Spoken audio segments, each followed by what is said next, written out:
क्या Iran America को अपना यूरेनियम देने के लिए राजी हो चुका है? डोनाल्ड ट्रंप और अमेरिकी मीडिया एक ऐसी खिचड़ी पका रहे हैं जिसका टेस्ट बेंजामिन नेतन्याहू को भी मालूम नहीं है। डोनाल्ड ट्रंप और अमेरिकी मीडिया की तरफ से दावे किए जा रहे हैं कि ईरान अपना यूरेनियम हमें दे देगा, 10 साल के लिए यूरेनियम का संवर्धन बंद करेगा, साथ ही साथ स्टेट ऑफ हॉर्मुज को भी ईरान खोलने के लिए राजी हो चुका है। ट्रंप और मीडिया की तरफ से बड़े दावे करते हुए ये जानकारी दी गई है कि सऊदी अरब, यूएई, कतर, पाकिस्तान, कुछ और देश, इन तमाम देशों के नेताओं ने हमसे बात की। ये बिचौलिया देश बने हुए हैं और हमने ईरान के साथ एक समझौता किया है और बहुत जल्द हम समझौते को लेकर ऐलान भी करने वाले हैं। ईरान और अमेरिका के बीच समझौता बिल्कुल करीब पहुंच चुका है। ईरान ने सिग्नेचर भी कर दिए हैं और बहुत जल्द परमानेंट वाले सीजफायर का ऐलान डोनाल्ड ट्रंप की तरफ से किया जा सकता है। अमेरिका की तरफ से जो दावे किए जा रहे हैं उसके मुताबिक अमेरिका ईरान के सभी फंड को रिलीज करेगा, जो भी प्रतिबंध लगाए हैं वो प्रतिबंध हटाएगा, ईरान स्टेट ऑफ हॉर्मुज पूरी तरह से खोलेगा, साथ ही साथ जो यूरेनियम ईरान के पास है वो सारा यूरेनियम अमेरिका को देगा।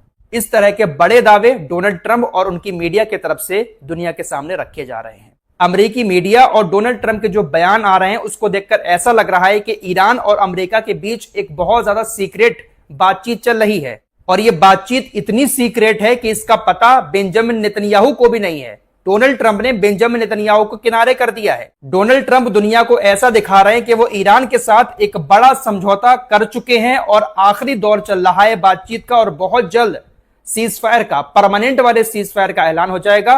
और इस मीटिंग में उन्होंने, इस बातचीत में डोनाल्ड ट्रंप ने बेंजामिन नेतन्याहू को शामिल नहीं किया है। अमेरिकी अखबार न्यूयॉर्क टाइम्स ने एक ताजा रिपोर्ट दी है जिसमें यह बताया गया है कि 2 इजरायली रक्षा अधिकारियों ने हमें बताया और एक सनसनीखेज दावा किया कि अमेरिका और ईरान के बीच जो शांति कायम करने को लेकर बातचीत चल रही है उस बातचीत से इजराइल बहुत दूर है। डोनाल्ड ट्रंप ने नेतन्याहू को इस बातचीत में शामिल नहीं किया है, जिसकी वजह से इजराइल के खेमे में काफी बेचैनी देखी जा रही है। न्यूयॉर्क टाइम्स ने दावा किया कि अमेरिका के फैसले पर अब बेंजामिन नेतन्याहू का कोई भी कंट्रोल नहीं है। बेंजामिन नेतन्याहू अपनी खुफिया एजेंसियों के जरिए इस बात का पता लगाने की कोशिश कर रहे हैं कि अमेरिका और ईरान के बीच आखिर किस मुद्दे को लेकर बातचीत हो रही है। जो समझौते की बात डोनाल्ड ट्रंप की तरफ से की जा रही है वो समझौता आखिर किन बातों पर हो रहा है। अपनी खुफिया एजेंसियों के जरिए बेंजामिन नेतन्याहू इस बात का पता लगाने की कोशिश कर रहे हैं। न्यूयॉर्क टाइम्स का यह बड़ा दावा यह दिखाता है कि बेंजामिन नेतन्याहू से डोनाल्ड ट्रंप कोई भी बात शेयर नहीं कर रहे हैं। अमेरिकी मीडिया दुनिया को यह दिखाने की कोशिश कर रहा है कि डोनाल्ड ट्रंप ईरान के साथ शांति चाहते हैं, समझौता चाहते हैं, इसीलिए उन्होंने नेतन्याहू को एक साइड कर दिया है, क्योंकि नेतन्याहू ईरान के ऊपर हमला करने की पहल कर रहे हैं। वहीं डोनाल्ड ट्रंप शांति चाहते हैं और ईरान के साथ समझौते पर लगभग पहुंच चुके हैं और हो सकता है कि आने वाले 24 घंटे के अंदर डोनाल्ड ट्रंप परमानेंट वाले सीजफायर का ऐलान भी कर दें। इस तरह की खिचड़ी डोनाल्ड ट्रंप और डोनाल्ड ट्रंप का मीडिया दुनिया के सामने पका रहा है। लेकिन इसकी हकीकत क्या है दोस्तों? ईरान की तरफ से जो भी रिपोर्ट्स सामने आई हैं, ईरान के नेताओं के जो भी बयान सामने आए हैं, उसमें एक बात सभी ने साफ तौर से यह कही है कि ईरान अपना यूरेनियम किसी को नहीं देगा और ना ही ईरान यूरेनियम का संवर्धन बंद करेगा। ईरान की शर्त यह है कि हम परमानेंट वाला सीजफायर चाहते हैं, हमेशा के लिए युद्ध खत्म करना चाहते हैं, बदले में आपने हमारा जो पैसा दूसरे देशों में फ्रीज कर रखा है आप उसको रिलीज करेंगे, हमारे ऊपर आपने जो प्रतिबंध लगाए हैं उन प्रतिबंधों को हटाएंगे, स्टेट ऑफ हॉर्मुज के आगे पीछे अमेरिका ने जो नाकेबंदी कर रखी है अमेरिका उस नाकेबंदी को हटाएगा, स्टेट ऑफ हॉर्मुज ईरान के ही कंट्रोल में रहेगा, ओमान और Iran he state of Hormuz के नियम लागू करेंगे। ईरान की तरफ से इस तरह की बातें की जा रही हैं। वहीं ट्रंप और उनका मीडिया बड़े दावे कर रहा है कि हम समझौते पर पहुंच चुके हैं।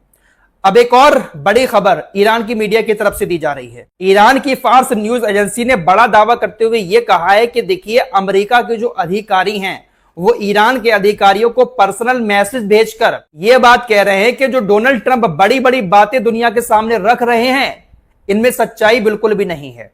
अमेरिका के अधिकारी ईरान के अधिकारियों को पर्सनली मैसेज भेजकर यह बात बता रहे हैं कि ट्रंप की बातों को आप इग्नोर करें, क्योंकि ट्रंप की ये सारी बातें प्रचार और मीडिया कवरेज के लिए हैं। इसका सच्चाई से दूर दूर तक कोई नाता नहीं है। जिस तरह से ईरान के साथ समझौते की बात डोनाल्ड ट्रंप की तरफ से दुनिया को बताई जा रही है वैसा समझौता ईरान के साथ हुआ ही नहीं है और ना ही इस तरह की कोई बातचीत चल रही है।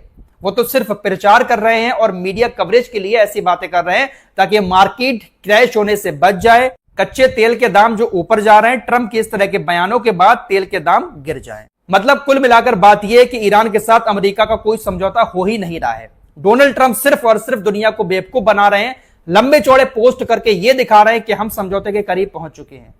कोई समझौता नहीं हो रहा है, अगर हो भी रहा है तो उसमें ईरान अपनी शर्तों पर अड़ा हुआ है। ईरान अपनी शर्तों से हटे बिना अमेरिका के साथ किसी तरह का कोई समझौता नहीं करेगा, यह हकीकत है दोस्तों। लेकिन सिर्फ और सिर्फ दुनिया को गुमराह करने के लिए डोनाल्ड ट्रंप की तरफ से इस तरह की बातें की जा रही हैं। डोनाल्ड ट्रंप के पास मिडिल ईस्ट में अब उतनी ताकत तो बची नहीं है कि वो ईरान को हमले करके डरा सकें, तो इसी तरीके से झूठी झूठी बातें दुनिया के सामने फैलाकर दुनिया को गुमराह करके मीडिया कवरेज ले रहे हैं और साथ ही साथ मार्केट को भी थोड़ा सा ऊपर ले जाने की कोशिश कर रहे हैं। लेकिन अब इनके बयानों का असर ना तो मार्केट पर हो रहा है और ना ही तेल के दाम पर हो रहा है, क्योंकि दुनिया को पता चल चुका है कि डोनाल्ड ट्रंप ने इस जंग के दौरान ही क्या बल्कि पूरे कार्यकाल में जितनी बातें बोली हैं उसमें से 80% बातें झूठी हैं। जो दावे करते हैं ना डोनाल्ड ट्रंप, उसमें से ज्यादातर दावे झूठे होते हैं। वैसे अगर लॉजिकली देखा जाए तो ईरान इनसे अब समझौता करेगा क्यों? ईरान के ऊपर खतरनाक बमबारी करके इन्होंने ईरान को दबाने की कोशिश की, ईरान तब नहीं झुका। अब तो सब कुछ ईरान के कंट्रोल में है। अब ईरान को यह बात अच्छे से मालूम है कि अमेरिका और इजराइल कितने भी हमले कर लें ईरान को दबा नहीं पाएंगे, तब ईरान इनसे समझौता क्यों करेगा? ईरान ने उन तमाम दावों को खारिज कर दिया है जिसमें यह कहा गया है कि ईरान अपना यूरेनियम अमेरिका को सौंपने जा रहा है और 10 साल तक यूरेनियम का संवर्धन बंद कर देगा। ईरान ने कहा यह सरासर गलत खबर है, हम इसको खारिज करते हैं। क्यों ही करेगा भाई ईरान समझौता? ईरान की मुख्य शर्त यही है कि परमानेंट वाला सीज फायर हो, हर मोर्चे पर लड़ाई बंद हो, अमेरिकी सेना यहां से वापस जाए, नाकेबंदी हटाए, पूरी तरह से जंग बंद कर दे। उसके बाद आगे देखा जाएगा कि परमाणु मामले पर बातचीत होगी या नहीं होगी, स्टेट ऑफ हॉर्मुज खुलेगा या नहीं खुलेगा। अगर आपको जंग बंद करना है तो ये शर्तें हैं, परमानेंट वाला सीज फायर करो और आप यहां से चले जाओ।